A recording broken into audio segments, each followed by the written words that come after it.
Hey everybody, and welcome back to my channel, which is featuring once again the most ugly background you could possibly think of, but that's my life.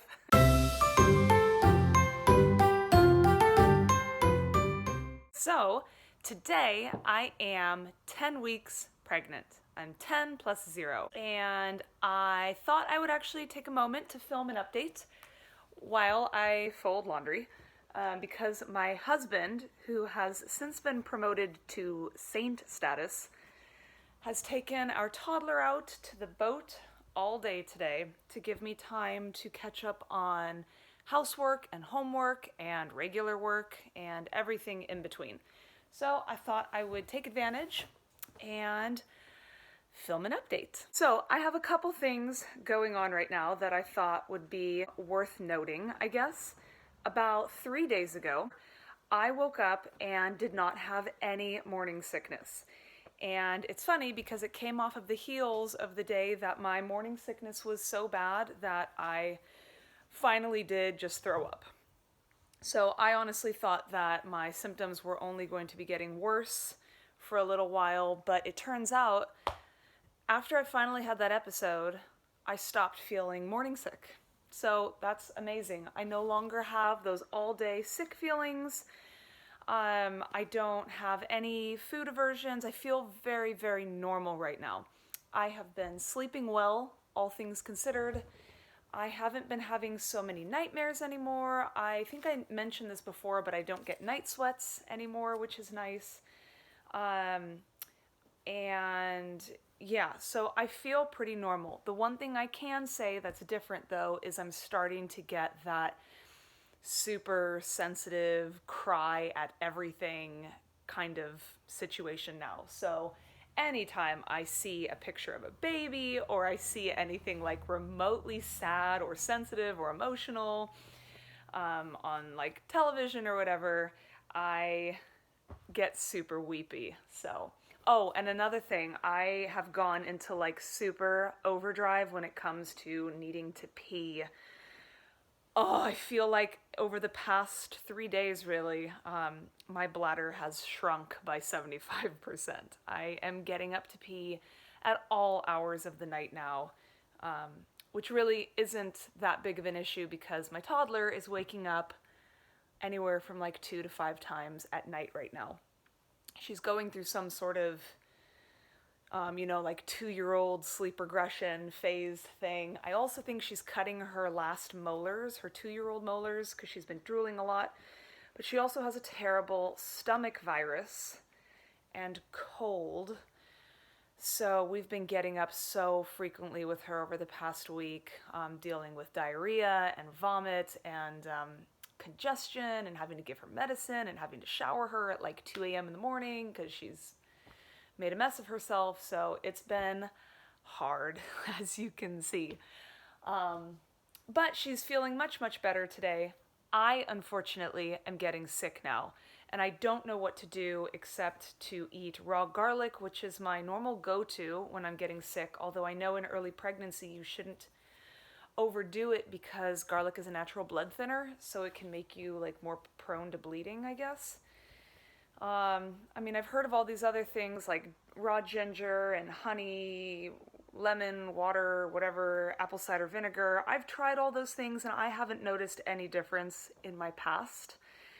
Garlic is really the only thing that seems to make any difference for me, so it's kind of like what I'm doing besides my normal prenatal vitamin regimen, but I feel screwed because my throat is starting to burn and I'm getting like that out-of-body feeling that you get when you're about to come down with like some sort of congestion cold.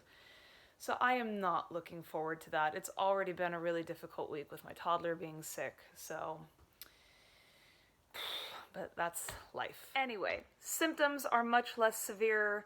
New, gentler symptoms are coming to the forefront, which I don't mind. I have my next midwife appointment in 2 days, and that's mostly just to do like check my thyroid and do simple blood work and stuff. And then I have my 12-week scan on June 25th, and I will actually be technically 12 plus 5. My husband and I talked. I actually posted on Instagram a list of my pros and cons for finding out the gender, during pregnancy or waiting until birth. And I have always felt really torn about that. We really wanted to wait with our first, but then we got that cell-free fetal DNA blood test at like 9 or 10 weeks, and they knew the gender and we just couldn't help ourselves. We had to find out. This time around, it's not that I necessarily wanted to wait, I just also didn't want to know. It's very, very weird. But, so I had kind of gotten my husband sort of okay with the thought that maybe we could wait because this is our last baby and I just wanted to have that experience of waiting until the birth and seeing what that actually felt like and being able to say I did it both ways and have an opinion. But I had my reservations because one of the main reasons I was really thankful I found out the gender during my first pregnancy was because we were convinced it was a boy. And I think we both secretly at that time wanted a boy. And so when we found out it was a girl, it was a shock. And I mean, I was convinced I was having a boy. So it took me, and we found out at 10 weeks gestation, so it hadn't even been that long that I was pregnant. And it took me a couple days to really change my mindset and have like a different vision of the future and things like that. And so this time around, obviously I don't care. It would be awesome to have another girl because we already have a bunch of girl stuff and my daughter could have a sister. But then it would be awesome to have a boy because my husband wants a boy. We could have one of each. And that would be cool too. So it really doesn't matter. We don't have a preference, but personally, I just have this vision in my head that it's a boy again. I just can't see my daughter having a sister. And there's no like reason behind that other than the fact that she loves mud and bugs and dirt and, wrestling and things like that. And I just have this vision of her having a brother that she'd get into trouble with and not having a sister. Like it feels it's a very foreign and weird concept for me right now to imagine her having a sister.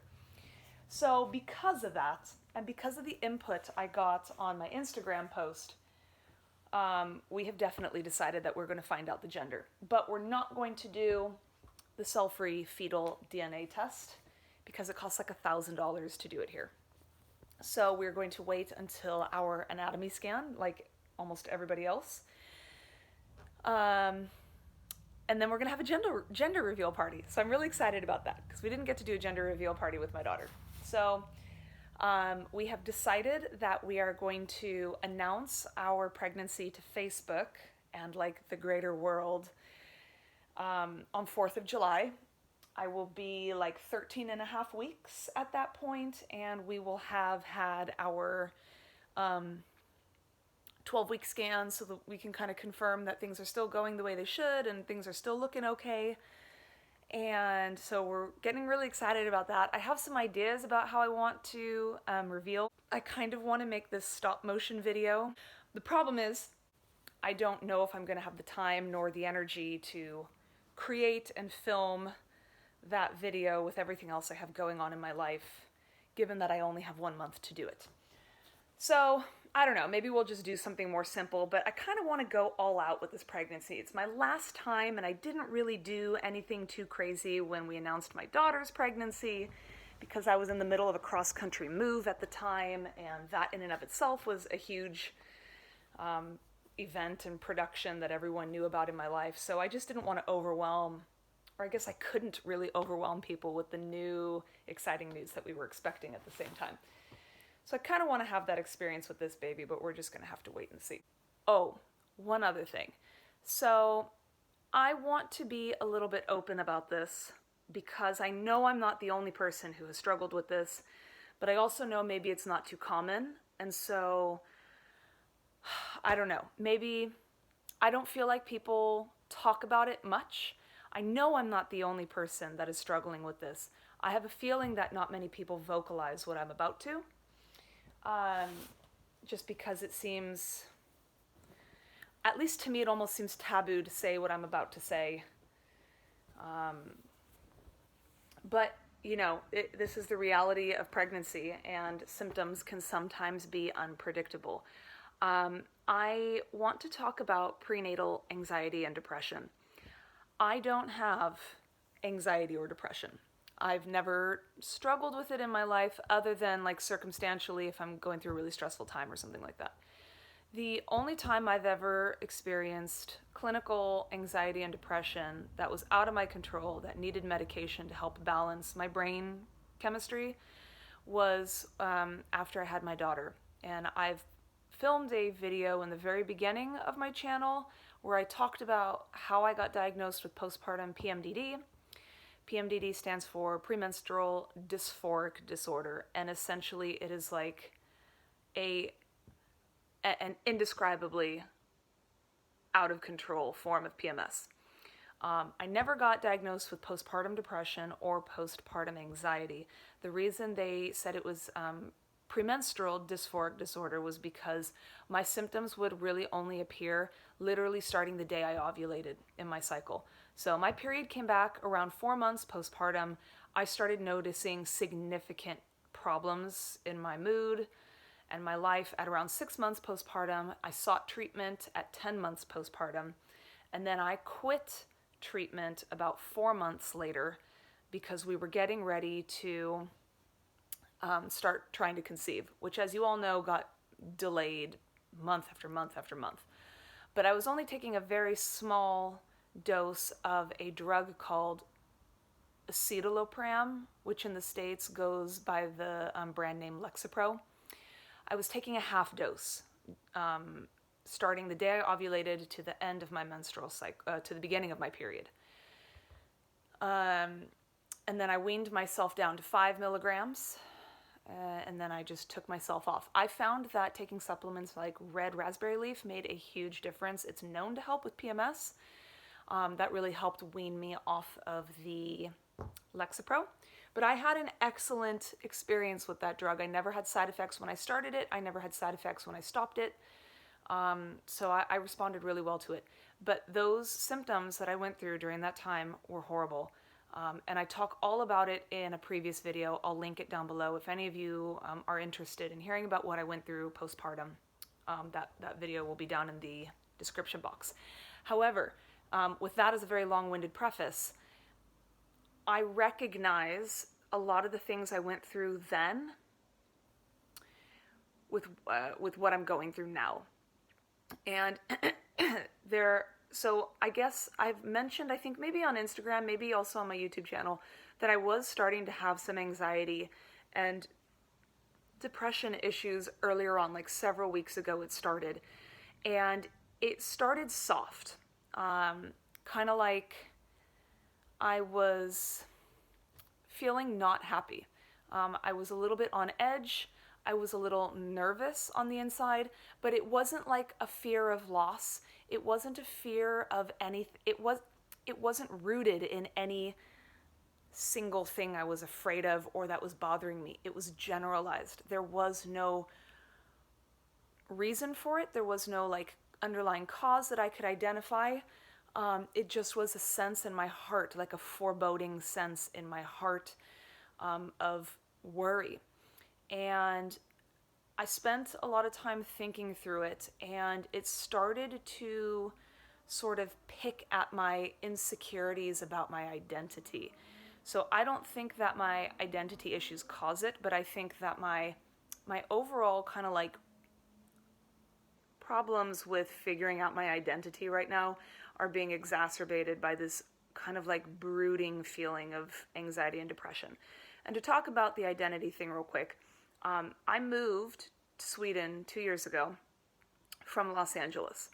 I'm used to an urban setting. I'm used to 24/7 sun. I'm used to I'm a very control freak, type A type of person.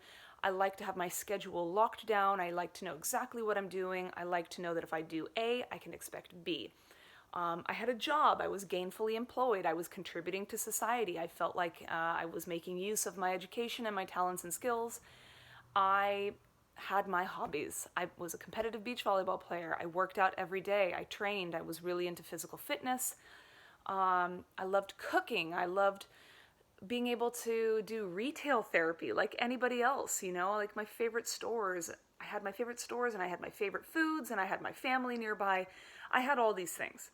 And then overnight, seemingly, I moved to the countryside of a foreign country next to the North Pole.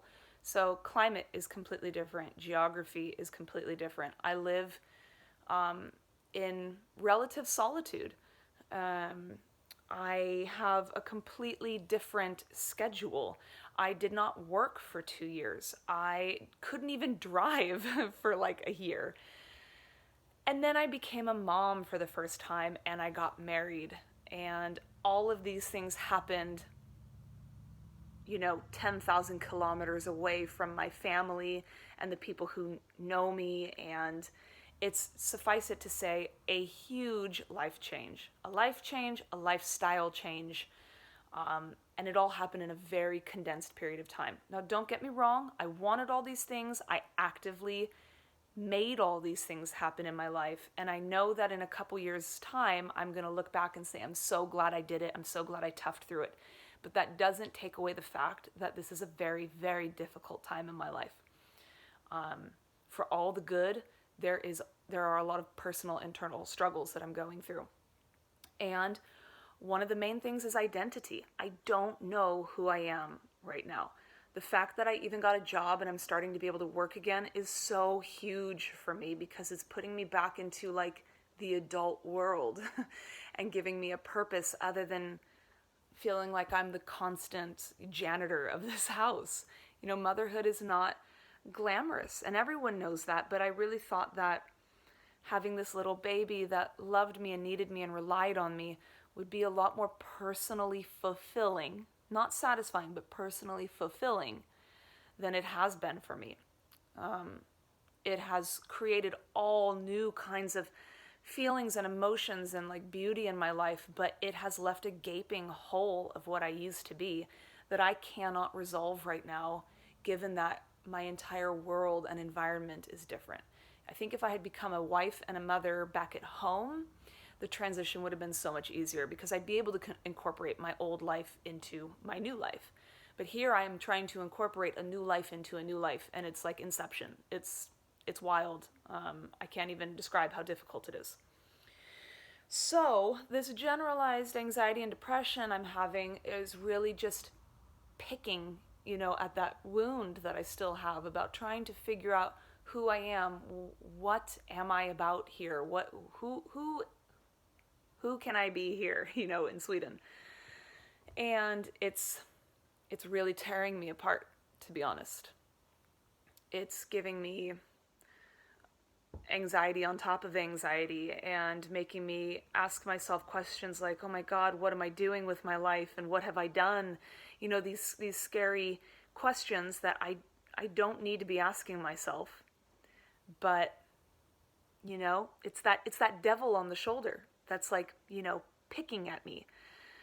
So that's what I mean by saying it started soft, but then it started to manifest itself in physical ways, which is what really threw up the red flag that, this is a hormonal thing, this is a brain chemistry thing, this is not so much psychological, but this is a product of pregnancy right now. And that's that I noticed that anytime my husband even so much as tried to touch me, I would literally flinch. And it took me a couple days to realize that the reason I was doing that were the same reasons I did it when I was going through PMDD. It's almost like I don't want anyone to know I exist. I don't want to be physically reminded that I'm here. I feel like on the inside I'm trying to hide deeper and deeper and deeper and curl up into a ball and go la la la la la la la and not even acknowledge the fact that I live in reality, because when I do that, I'm forced with facing the, like dialogue going on in my head about things. So that happened, and then I found myself getting a shorter and shorter and shorter temper.